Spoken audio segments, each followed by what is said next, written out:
Welcome, everyone. I'd like to call the meeting, the Planning Commission meeting on March 20th, 2017 to order at 7:30 p.m. If you would please stand for the Pledge of Allegiance. I pledge allegiance to the flag of the United States of America and to the republic for which it stands, one nation, under God, indivisible, with liberty and justice for all.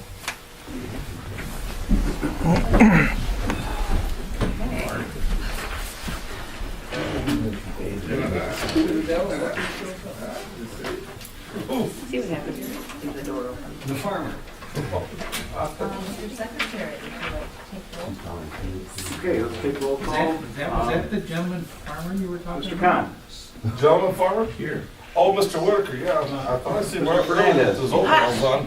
Oh, there he is. Hey, you in the front, be quiet. Oh, yes, ma'am. Sorry, man. Mr. Fernandez. Here. Mr. Lewandowski. Here. Ms. Merlot. Here.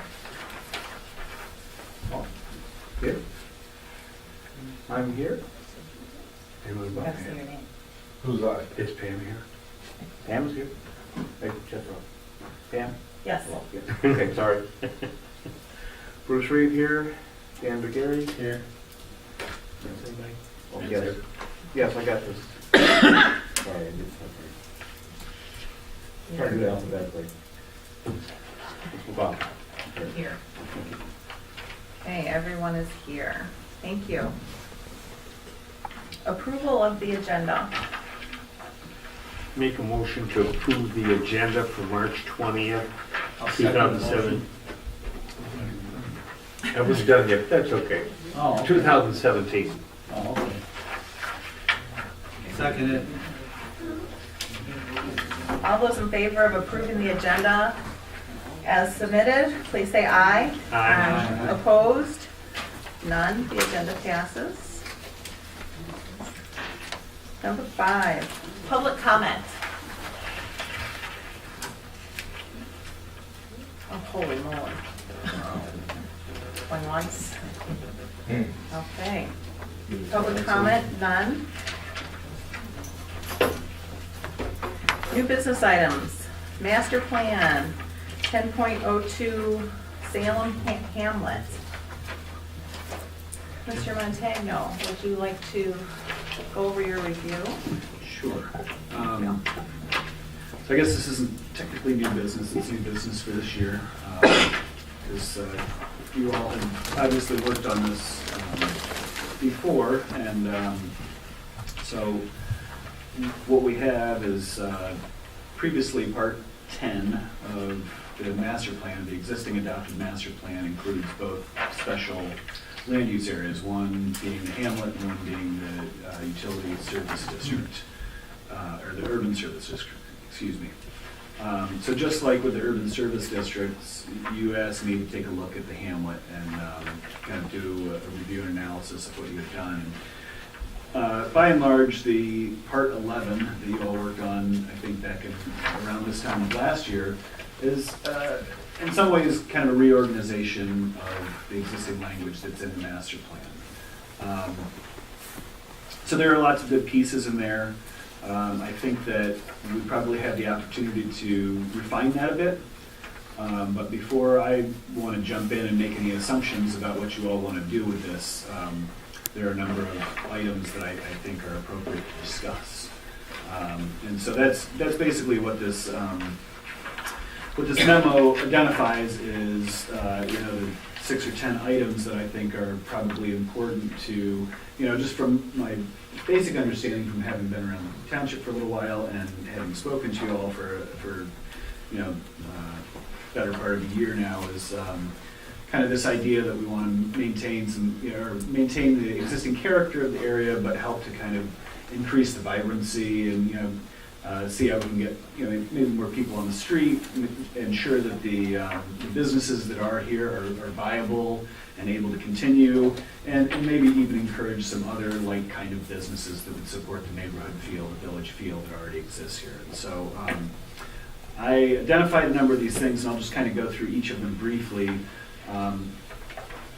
I could either go through the whole thing and we could go back and discuss pieces, or we could kind of discuss each of them as we go. Because really what I'm looking for is feedback from you as the planning commissioner to help give me some guidance on what we need to do, either with amendments to the language or additional graphics that could go into the master plan to really help provide the guidance for the decision-making that would happen in the future with any new developments that may come along. Does that make sense? Yes. Doesn't it seem like we should prioritize the items that we can maybe do something about in the near term? You know, That makes sense. as opposed to some things that maybe aren't gonna happen for 10 or 20 years, you know. I guess, we went through this before, and the agonizing part is how do we bring some of these ideas to fruition? You know, and if you have any kind of ideas or expertise in that area of how, you know, I know the road commission has their prerogative, and they make decisions on that.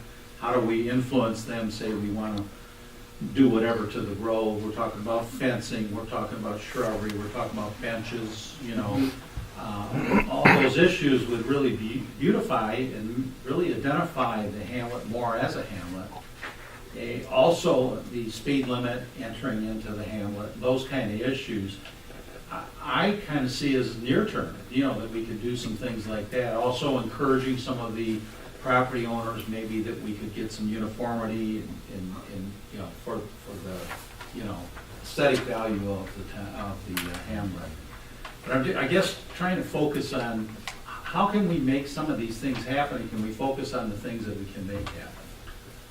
And in the first case, I don't know if that makes sense. It does make sense, and I think depending on, and I'm already hearing it, but depending on kind of the things that you key in on and what initiatives we really identify as being the ones that you feel to be the most important, those are the things that we can really focus on and try to, you know, create some momentum around. And there are certainly ways that we can do that. And the first is to start with this policy document, but we can certainly prioritize some of these things. And, you know, whether it's, you know, the fencing or the landscaping or doing decorative street lighting or something like that, you know, those are all initiatives, those are projects, and if you identify those as being the kind of most important ones that you want to start with, then by all means we can go after them. So like for instance, And I would think the things that maybe we can have some influence on bringing them to be, you know, would be the ones that we probably would want to focus on first.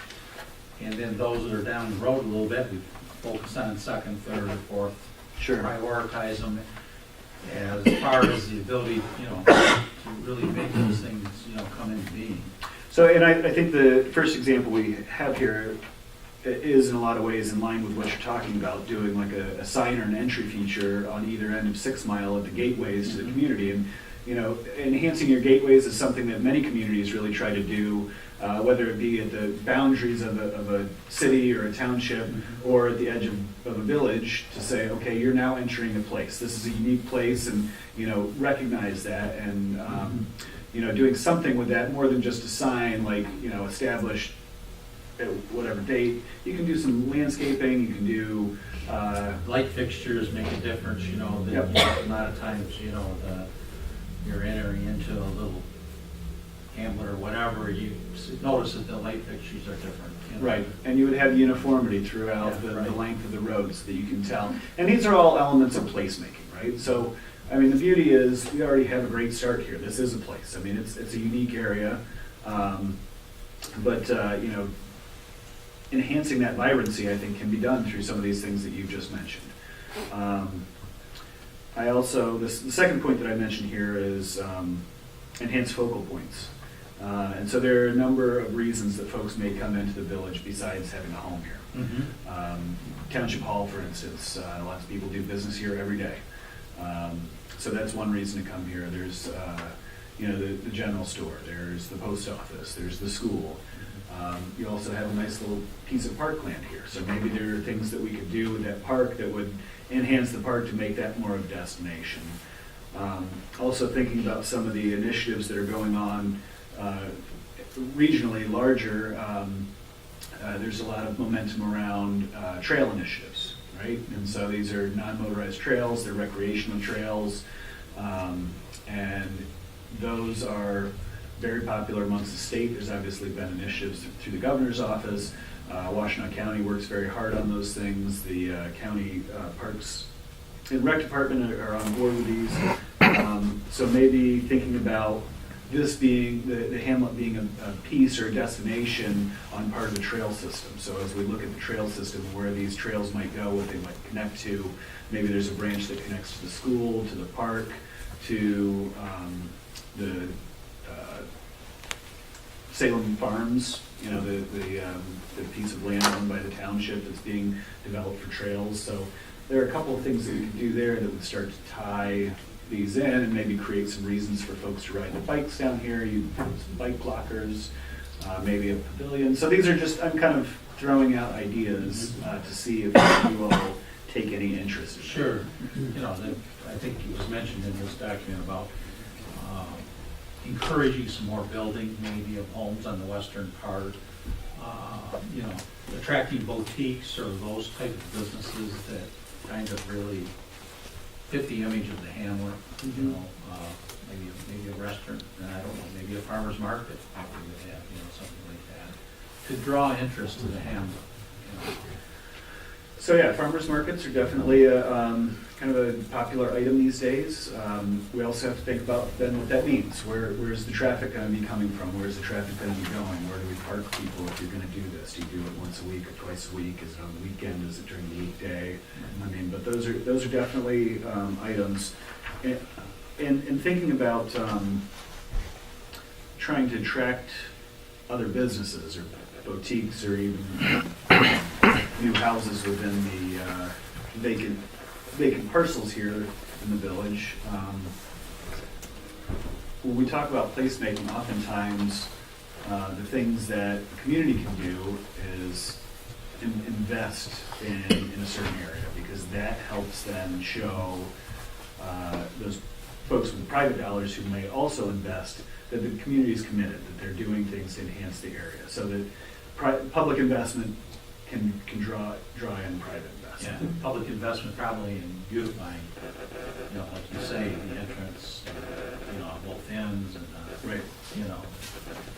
Another big piece that I talk about here, and I often talk about this just in general as being an important part of, you know, the vibrancy and usability of an area, is the pedestrian circulation. So you've got sections of sidewalk that exist now. They don't necessarily connect well to the rest of all the blocks in the hamlet. So doing some kind of sidewalk program where we enhance those sidewalks, where we make sure that there is connectivity throughout so that people can utilize that as a viable way to get around and feel safe. One of the big pieces to actually slow down traffic in an area is to enhance your crosswalks. So if you have a piece of sidewalk on one side and a piece of sidewalk on the other side, if you can do some of those things to enhance the crosswalk just visually, it will naturally slow the cars down if you can do. And here again, this is where we have to work with the road commission. You know, if you're doing a bump out to make the pedestrian crossing shorter, you still have your requisite lane widths, but there's an actual physical curb that comes out so that the spot that somebody leaves the ramp on one side and gets to the other side is shorter than maybe when you're in the middle of the block. And the balance of that then is made up in the middle of the block with on-street parking, a little green buffer with maybe street trees, street lights, those kind of things, which also help protect the safety of the people walking along the street. But then does two things, where that's also adding to that kind of beautification and the look and the feel. So there are a number of things, and again, this all really kind of comes back then to public investment. But if you have the plan in place and you do have somebody private coming along to either put something new in or rehab something, you've got those plans in place, then you can also require them to do their piece of the puzzle, so that then adds to the value of the area through those private dollars. I'm all ears for any other thoughts on these things as I go. If you want to jump in, please do. Well, I want to echo a lot of what Dan mentioned. That's exactly what we like to be able to do, is find ways that are starting points to as it's been put to track the activity and the activity that's in keeping with the little animal. And certain things are starting points we need to start. Like yesterday, I was driving down 6 Mile, and there was 3 or 4 kids riding a bike down 6 Mile. There's no sidewalks or bike lanes. One of the things that came to mind is we don't have bikes.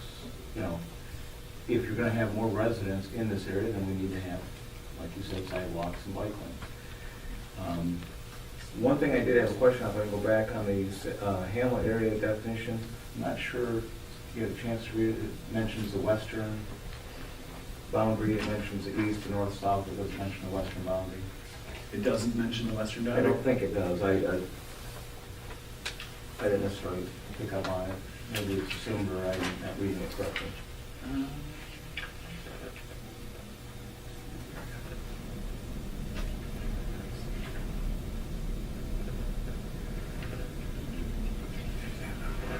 First page, 11-1, area defined, Hamlet, Salem Hamlet area defined. First paragraph.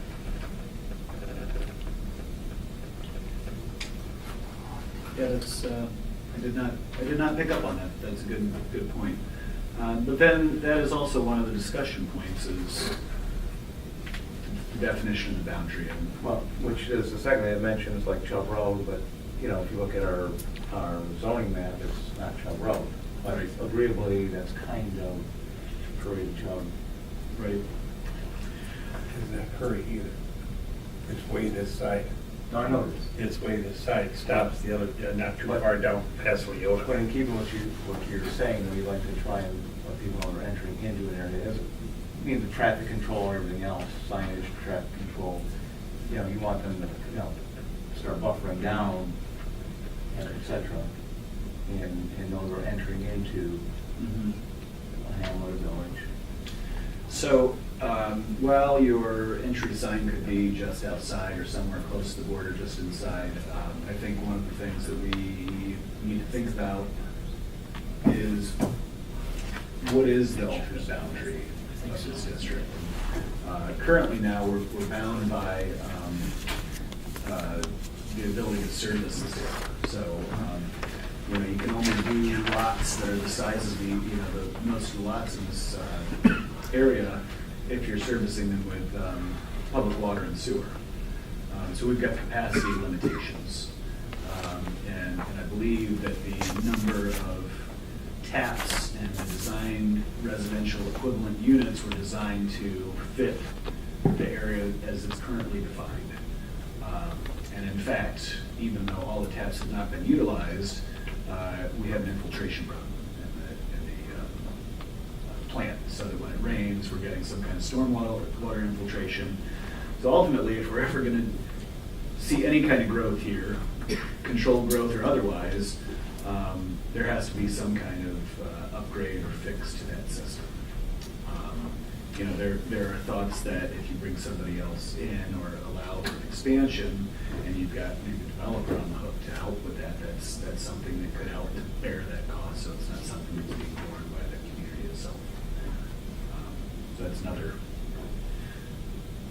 point for discussion, I guess. And again, kind of keeping what Dan was saying, and looking at, that there's 5-year plans, 20-year plan, and the developer and fixing the sewer system, is something we can't tackle right now, but obviously it's probably one of the biggest stumbling blocks to really pulling the whole plan together. On a short-term basis, like you said, showing some investment in the community, even though it might be superseded by another design plan. I grew up in a small town that did the same thing. They kept reinvesting in the town and changed what the pavilion was, and readdressed walks and streets, and took the 2-lane Main Street and got it down to 1 lane each way, put some parking on the side, things like that. As you said, mentioned walkways so that narrow curves so the walkways, crosswalks are shorter, and things of that nature. But I don't know what it would take to do some of the crosswalks, but I think, as you mentioned here, the traffic controls, that and some of the streetlights are probably very key in trying to at least identify the Hamlet as a separate entity and start working on mentally controlling the traffic and kind of getting the trucks that it says, the pass-through traffic to kind of discourage them when coming through, go faster to come through here than it is to go where they should be going, maybe down 5 mile road or whatever.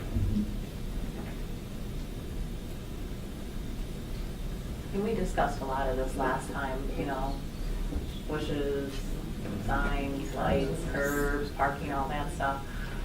Crosswalks, you know, how sometimes they have the state requires you to stop if somebody's in the road, in the crosswalk, like in Northville. Plymouth, exactly. Like the hawk signal, is that what you're talking about, where somebody can press a button to get the flashers to go? Yeah. Well, that and just the actual signs that are right in the middle of the road, but some of the things that, I don't know if we're ready for this. So, but I was gonna say, some of the things that I was thinking about too was more of, in reviewing this, was more of the 10,000 foot level of what it looks like, where the boundaries are their buffer areas, where we are with the sewer, if there's any updates or anything new on that. And, let's see, transition areas, and I think a big thing is the flow of traffic. You know, with those big garbage trucks coming through, that's a problem. You know, so. And I have to ask the question. And it's hard for people to invest, or, you know, we're fortunate enough that someone invested over in that little store over there, but with all those trucks going through and all the dirt flying everywhere, it's hard to say, oh, let's beautify it, and then you got all these trucks flying through, so that's still a speed bump, so to speak. Speed bump. Speed bump. Don't say speed Maybe bump. that's what we need to know. Yeah. I can throw a monkey wrench in, but I don't know what our responsibilities are. Like, I mean, I know the language to steer how we'd like to see the development Right. as a community go, but what is our responsibility to try and? To have a vision, but I guess what I'm saying is let's not get too caught in the weeds and Right. discuss all the plants and trees that we're gonna plant here. It's already kinda in there, Right. but just I agree. as a refresher. Linda, did you have something you wanted to contribute? Yeah, traffic is very important if you're gonna have a business here in the hamlet. If you start routing traffic somewhere else, you won't have any business come. The store needs the big trucks to stop. The store needs the drivers of the garbage truck to stop. And so there's a balance here of what you need to do. You can't compel business to move into an area. It has to be economically viable. And I haven't heard one thing from the table that you're doing to make that economically viable. Nationwide, they've just come out with a report that we have way too much retail space in this country. As more and more people shop online, more and more stores close. Macy's is closing stores. And so to start to bring in business, you need to do things that entice business. It's not prettying up, planting flowers. It's not sidewalks and curbs. It's making this a place where it's friendly to business. And having helped facilitate one business move to the hamlet and working with a second, this community is not helpful. We came in, we're renovating the building where the post office is. Didn't touch the kitchen sink, but the plumber informed us we had to replace it. The plumbing inspector, you don't have an option because he controls the fate in his hands. We weren't doing any renovation to that area of the house.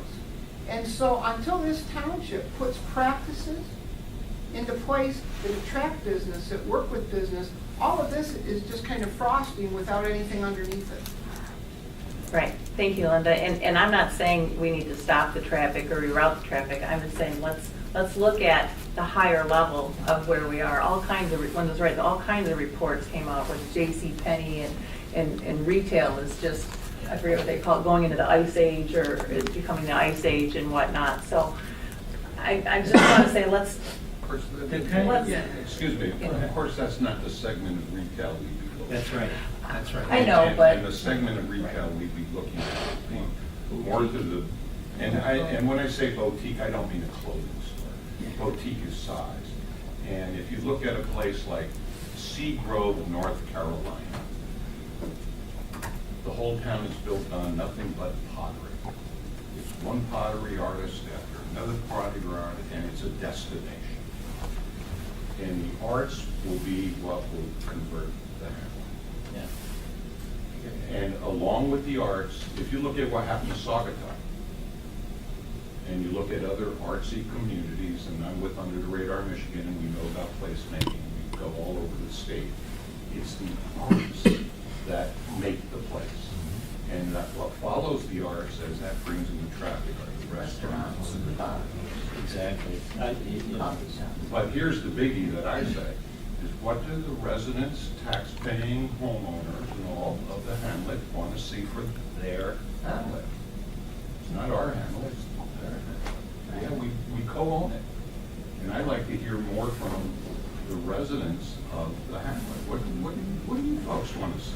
And I just want to say that we've done this all before. We've had the Yeah, we went through same this. conversation. Deja vu all So over again. it's just a reminder. Remember, we've done all this. We don't need to go through line by line, but let's, you I know. think, that's Well, why- and we've discussed that too, what the residents want, so. That's what It's just a reminder. That's why I brought up right in the beginning about being action-oriented. We've already done all this concept stuff, and we've got all the drawings and illustrations and all of that type of thing, idea-wise, but the kind, and I agree with Augie, I was gonna say the same thing, the kind of businesses that we would want here wouldn't be like the big box stores, or they wouldn't be the kind of businesses that people are gonna go online for. You know, I think of Sedona, Arizona, they took all these abandoned stores and everything, and the artists all took it over, and it draws tons of people there. I was there All year 2 years ago, I know what you're All talking year about. round, all year Beautiful. round, yeah, it's not seasonal, it's all year, and so you're looking, I think that's the area we wanna look in. We want it to be a destination place, not a place that somebody drives by and says, oh, wow, there's a business, I can stop and get something, grab a sandwich or something. I think it should be something more where we attract people to come. You know, I mean, I look at, you know, Carl's Cabin over there by the expressway. People come from all over to go there because it's different. They pass up 100 restaurants to get to Carl's Cabin because it's different. They just get a also- better cook. Well, and also, we just, and a lot of this is for Paul's benefit. We're just trying to paint a picture for Paul so he Right. can make sure, yep, we're on track, let's move on. Or, oh, just a few tweaks, let's move on. Yeah, and I don't want to drag you But guys. Bonnie also said that, you know, she's the only resident that I've heard from so far that says, and this was when we did the first time, they don't want to be a Plymouth. You know, they don't want Or a that Canton. kind of growth.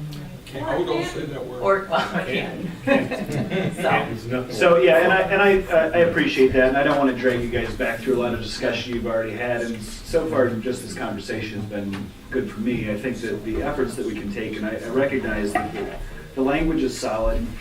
I think that we could probably make it more poignant on some points. I think that the graphics are okay from painting a picture standpoint, but we could really do a lot more fine detail on what we're actually trying to do. And I make this point that if we actually put some of these plans in place, whether they be the sidewalk plan or even the utility plan, Right. then we have those components in place so that when and if something comes along, we're already ready to say, these are the details that you need to adhere to. And I've heard a lot of great things from everybody here. You're right. We do need activity here. We don't want to somehow route people around the hamlet. We do need traffic to come through.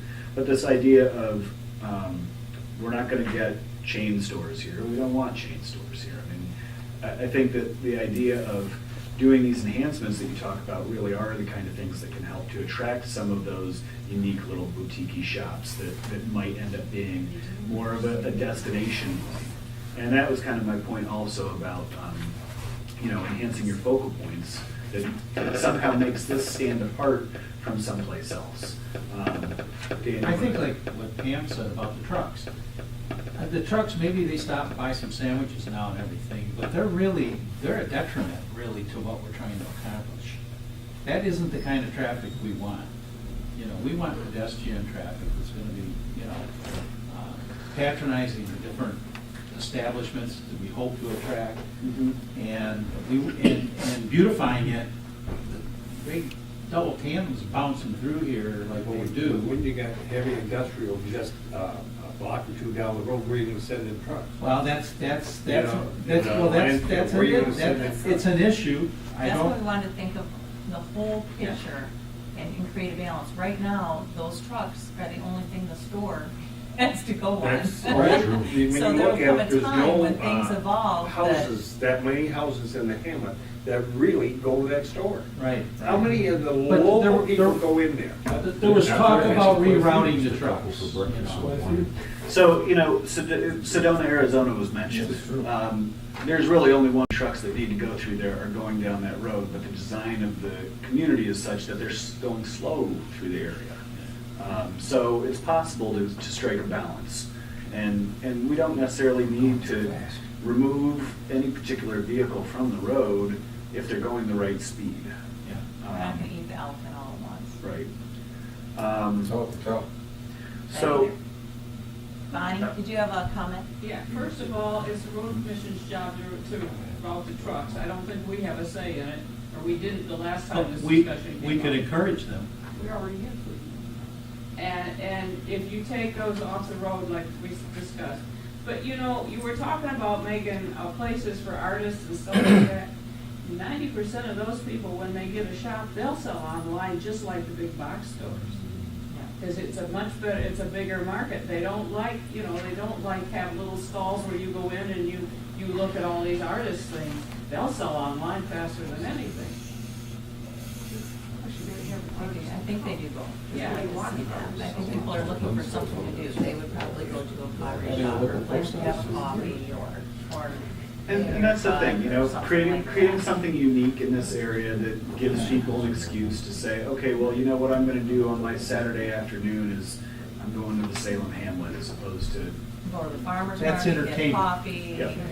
go to Flag Day. I'd like to open up a farmer's market at Jerry's place. What do you think? Huh? Oh, I have a Farmer's market. question. So those two houses over there are for sale. There's two houses right on the north side of 6 Mile. And I had a friend who, he was looking for a place to put it to, he's got a little production company. He was looking for a place in Salem because he just lives down the road. And so any business that would come in with these houses that are there, we really don't have too many buildings that are would be set up for boutiques, so they would have to renovate one of these houses, which that could be a lot of money, right? I mean, how does that apply to anything, or just stick to the vision? Well, We're supposed to stick to the planners that. No, one of the things that I mentioned in here that I think is actually a Like missing. Brentville has the houses converted into something. Yeah, a missing piece that we have here is that the zoning ordinance doesn't allow for multifamily in the hamlet, and the master plan doesn't talk about it either. So I know when you say multifamily, it often sounds like a bad word because you get division of apartment complexes or something, but really what it does is it doesn't even allow somebody to take one of these houses and have it split up into multiple units, which has already been done with a number of houses. And I just ran into a situation recently where somebody was trying to get financing for one of these buildings.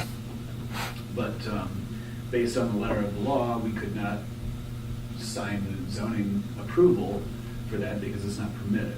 So this particular person would have been coming in, buying this place with the appropriate financing. They could have actually fixed the thing up, put a new smile on the face, and really added to what we're talking about here in the hamlet. So allowing for some amount of multifamily is something that we should consider.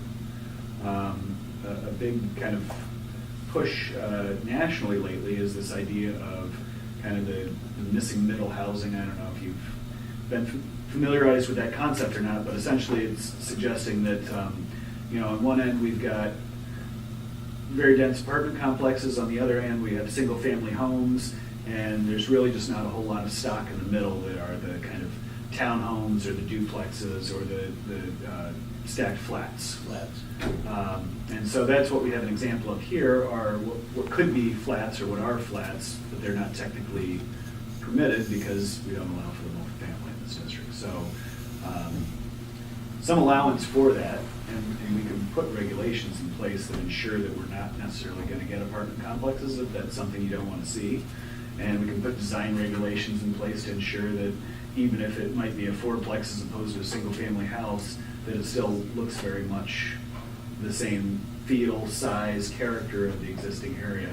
In fact, I like to use a spot in my neighborhood as an example. I live in a single-family neighborhood, walkable, it's kind of a urban area, but just down on the corner, 3 houses down from me, is a brick building. It's 2 stories tall. There are 4 units in it. I lived there for 2 years before I even realized it was a multifamily building, because it was designed in such a way just to fit into the character of the neighborhood. So those things are possible.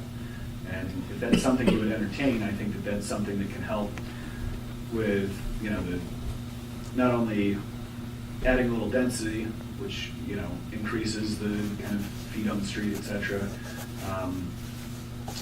but can then attract some of those folks who might come in and put a little investment into one of these buildings, or even put something new. Any thoughts on that arena? I have a question. What if it's already there? That's a situation that we're kind of dealing with now. Some of them exist already. Because the store's got apartments. Well, some of them are considered legal nonconformities because they've been there since before the zoning was in place, but then others are not doing expansions. So that's a zoning issue. We can make some of the ones that exist permissible if we go this route, essentially. Does anyone here live in Hammond? Do you live in Hammond? From the church. Okay. Another comments? Another thing is to have storage, you need signage. And I've been working with Paul about a sign. Okay. And the signage is not modern. Most signs now are digital with just a small thing, may have the business name on it, and your zoning doesn't allow it. In fact, it's 22 square feet, which is it's a strange size. And most signs are about 4 by 6, so it's 24 square feet, but it doesn't allow for that. So that's something businesses are gonna be able to need to do, is proper signage and modern, Well, the library has a digital sign. Right, but I'm sure they conform. Oh, sure. Linda, did you have a As I already comment? said, I represent several businesses here in the hamlet. One big issue is what you call for parking. You want very limited parking. If you don't have parking, people aren't gonna stop. Right. And that is a problem here. It's a problem for anybody that wants it. It's inconsistent with what they want to have for new business versus existing business. So parking would be helpful if you could address that. Yeah, just a quick question. Would storefronts with the lofts on top, like they do in Cherry Hill Village and other areas, would that be a fit for the hamlet? Could very well be. It's designed properly, right? I mean, that's really the issue is, with any use that we conceive in this area, I think that you'll want to make sure that we're doing appropriate design criteria so that you don't get something that's wholly out of character with the area. Okay.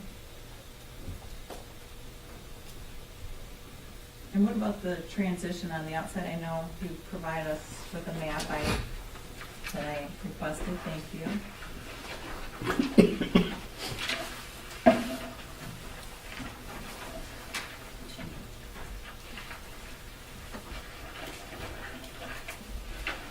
Are we good on our,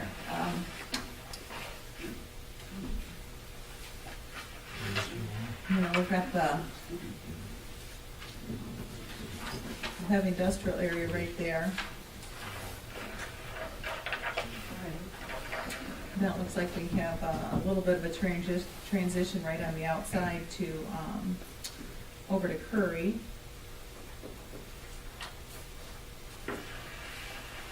So where the hamlet stops now is basically the edge of the, on the west side, it's basically the edge of the smaller lots. Where the farm is there. Again, right at the A11 southwest.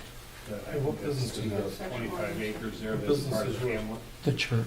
So you own the church? No, don't own the church. I represent the church. Hey, somebody owns it. No, God Who does. pays the taxes on it?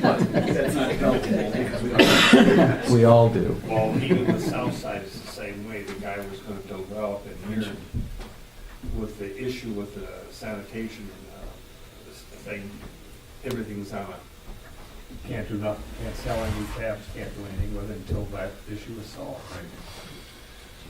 Well, the question, and I think I'm heading towards that now, is again, you brought it up about the zoning and having allowance for, that balance and the gradual buffering your way out, starting with the density and working your way out to, how do we address all that? That sounds like more like what we should be trying to work on here as part of that 10,000, 30,000 foot picture, is starting to adjust some of that zoning and allowances so that, as you said, we can attract, whether they be the apartment or the loft above, retail below, or retail below, office above, attract the barber shop and I know we have a veterinary, and professionals, as well as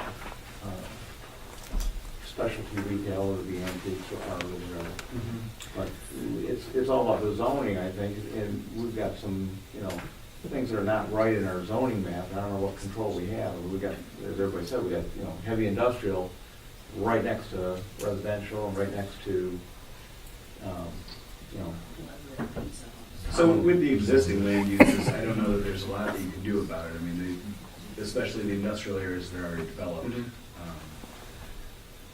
We can, do our best to maintain buffers or create buffers around those edges. That's really the west side that you're talking about. I'm more on the, a little bit on the east side as well. Again, my thought process there would be, we've got residential right across the street from industrial. And maybe as you talk about, we need to maybe add a little more, that mixed use, maybe change some of that zoning from residential and step it up a little bit into some mixed use, so as the residents, we kind of want to sell off wherever it's going to be available for putting in that 2 or 4 tenant building, or the retail below and office above, or professional below and an apartment above. Type building, or any type of building. We are ready to place that uniquely revamp some of these different buildings for different uses. Yep, I understand what you're saying. You're thinking Giving those primarily. residents the ability to change their zoning to sell their property for something? There's been some talk of, in other words, if you rezone, instead of residential, light industrial, that maybe some of the businesses would be interested in that property, whether to have an office or expand their operation. It's come to the point in some areas, people can't sell their house as a residential house because of everything that's around it. Okay, so you're talking Giving the owner and that's the discretion to change. to pursue that. Allow Right, them. right. Which areas are you talking about? There's talk about some of the different areas. Some, I don't want to say any particular homeowner, but they expressed concern to the township about, they got all this industry all around them and it's expanding, and they feel the value of their home is going the other way. This is east of the railroad track. This is going, yeah, the eastern side. But The property's not expanding, the business is doing better. yeah, Okay, yeah. okay, just for definition of expansion. Yeah, that's their operations expanding or whatever, I'm just talking in generalities right now, but that is somewhat of an issue that people are looking at. Okay, this is kind of an interesting point that doing better is what these businesses want to do. And it's been zoned that for a while, so I think giving these property owners kind of like a high sign that, hey, if you're interested in changing the zoning to something of this, that. Not the and that. businesses zoning. No, the homeowners. Yeah. That kind of goes along more of a transitional zoning from these heavy industrials. I think that's something that would be great to encourage. We can't stop the businesses that are existing from doing what they're doing. No. I mean, we've had, the major one come in here and self-restrict. They could have gone 24/7, 7 days a week and cut back their own hours and days, and I sat there in amazement. quite honestly.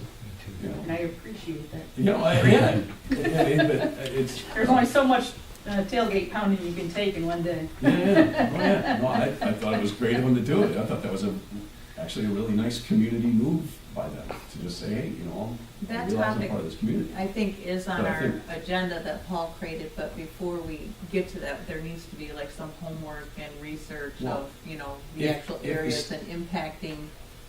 But understand, we're a planning document. You know, we're working on a planning document. So if this planning document makes one or two standalone statements that say, you know, Salem Township recognizes that we're not perfect, but we also recognize that things that have been done in the past are done. But moving forward, what can we do? You know, we are going to be trying to be very accommodating to zoning, to, you know, transition these areas better. You know, from, you know, example, residential to heavy industrial. And, you know, let the residents know that, you know, we'll work with them, you know, it's at your discretion, and we're not gonna all of a sudden tell you, by the way, you're commercial. But I mean, something in there that says, hey, we're gonna work with you, and something that they can bring to the future planning commissions, future zoning guys, and say, listen, your planning document says this. And, you know, it's open for interpretation, and I choose to interpret it this way, so you guys better help me out. I think that's a very powerful thing to do. Would that be a very smart thing to do? I mean, I'm not saying it's a dumb, but I know, I'm just wondering, that would be great for the residents, but my first thought is, okay, who else is gonna do that or use that to take advantage of it? We're stating in transition areas. Yeah. You know, if I all of a sudden want to go commercial and put in a rival concrete smashing plant, I don't think they'd let me do it. Because I'm surrounded by residential, but certainly these transitions as you come in and out of the hamlet, or maybe even someday out of the US, or something like that. It's, you know. So thinking about, you know, some of these areas that might, obviously, on the north side of the road, it's already zoned light industrial, where there are some existing homes, and then there are some other uses, the airport and what have you. Once you get to Chubb Road, it's back to residential or agricultural residential. You know, looking at where that transition may happen, you know, it would be important to, as you look to the future, as you think about how things may progress, to do that transition, to make sure that you have the appropriate buffers in place. A lot of these things that we're dealing with are things that have grown over time and haven't necessarily gone through the same kind of processes that they may do today through site plan process, et cetera. So thinking about where those transitional lines might happen, also recognizing that light industrial uses are less kind of heavy. They're not as intense or abrasive as something that might be permitted in the general industrial district. And in fact, most of the things that are being built today in the light industrial districts tend to be more of a office type of space, or something that ends up really being a good neighbor and helps to create that transition, because we require the appropriate landscaping. They tend to be these one-story buildings. They're not pumping out noxious fumes. They're not making a lot of noise. So those things, really to your point, can help to make that transition then back to the more rural countryside or the larger lots in the agricultural district. So, I mean, that's certainly something we can think about, is looking at where those lines are and just making sure that if any of those areas do develop, we do them appropriately, and we make sure that the appropriate buffers are put in place on whichever side of those may be Well, I abutting don't them. think it's necessarily up to us to define it or interpret it. You know, it may be a person that has a residential home that's right on the edge, and they, you know, have an opportunity to sell if it can be rezoned. Well, it is our responsibility to do it, because we would do that through the master plan. We would Right. say this is That's- where the transition could occur. Okay. Yeah, all right, so it may only apply to a certain few, but once again, the onus is on them to say, okay, yeah, I'm interested in working with this and trying to do this.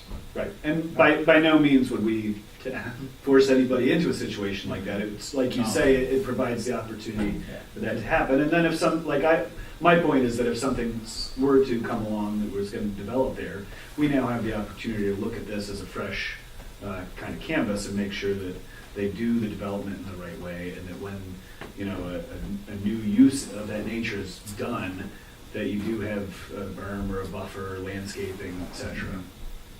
So, That's good. As it relates to the industrial, the light industrial, I should say, it's not heavily developed already. Can we control, or not control, but try and steer through ordinances, since it's a close buffer area, to maybe try and have, I don't know what limits there are in the ordinances now, so I have not read up on it, but is that a place where we could try to, obviously grandfather things, grandfather, can we tighten that up a little bit to stop maybe something that might be more like industrial and less like high-tech office or whatnot? in the general industrial district? In the limited industrial. Yeah, I mean, by all means, we can evaluate the. Where there's a lot of development now, can we start looking at maybe tightening up things a little bit just to try and help with some buffering there? And then the Hamlet only has like primarily one zoning district. And it doesn't matter if you live on 6 Mile or your building is on 6 Mile or you're down Leona or any of the other streets. You don't designate, or we don't designate, the 6 Mile, as you talk about being able to have maybe that multifamily or the multi-purpose or multi-use type building. You're not going to put that at the back end of a block. It's going to be on 6 Mile. We don't actually show any of that on our zoning. Where you have a choice of doing this or that. Mhm. So is that something that we should, if we're going to try and do that 10,000-foot picture, should we not look at trying to, as you said, zone these things to be appropriate to allow for some of those things on just that? For the frontage on 6 Mile. I think a little behind the 8 ball just because we had a short month this month, so I have started working on some of the drawings that we discussed and identifying some visual preference pictures that we discussed, but I don't have anything like that prepared for you, so we'll try to bring that back at the next meeting. Okay. Hey, Paul, Yes. looking at our master plan of all the sections, and some of which we discussed and more than discussed, such as the hamlet and all that. When can we finish it? It's never finished. I'm just Trying to put you on. No, I mean, ultimately, like I said before, it's kind of a living document, so you revisit it. Yeah, all you the gotta time, but- review it, and by law, you gotta do it every 5 years. Every 5 years. But I think once we tackle some of these bigger issues, we can cobble the thing back together. Okay. And there's a process, you know, hearing, Right. then you send it up to the board with a recommendation, send it out for review, the board has to release it for a 63-day review period, or 42, depending on how substantial the changes are. In this case, it's an update, so maybe we only need to do the 42-day review, actually. It comes back, you hold a public hearing, and you have the opportunity then to approve it. Any idea? Length of time? You know, I mean, we could have the things that we're working on now cleaned up in the next couple of meetings, I would think, and. Really? That'd be nice. These are the only two things that we needed to review, but they're big things, and they're important things, so we want to make sure that. So we want to, we want to get them right. So I would think by the middle of the summer, we should be able to have something solid that everybody had some time to vet and think about and try to move on forward. Good. Good. Check. Number 8, reports of commissioners and correspondence. Board of Trustees. None for the commission. Okay. Nothing we need to know, nothing we should know, nothing we want to know? Gary, can you update as far as how close are we to that study that of the sewers with that SAW grant? In the Hamlet? Yeah, so according to Dina and Brian, our engineers, they had them off, or whoever's gonna start doing like, the camera that's gonna identify the issues that we have in it, so. I don't know how long it's gonna take, but, they're supposed to give us an update on it, but the last time I think it was maybe a week, 2 weeks ago, they were lining up to get that started. Okay, so it is gonna start soon. And to let us know that, tighten, I mean, there's a lot of things like in manhole covers, stuff that's not, there's no bolts in it. There's just a lot of water getting into the system, so we need to figure out how to tighten up. And then that goes for, as we've said, I think at the board meeting, that if other areas in the hamlet can be developed, then we say, okay, how many sewer taps do we really have? And then from there, we know what we can do to start other developments or whatever. When the sewer taps, you just want to make sure that we have the capacity for it, so. Thank you, TJ. That was wonderful. It's starting soon.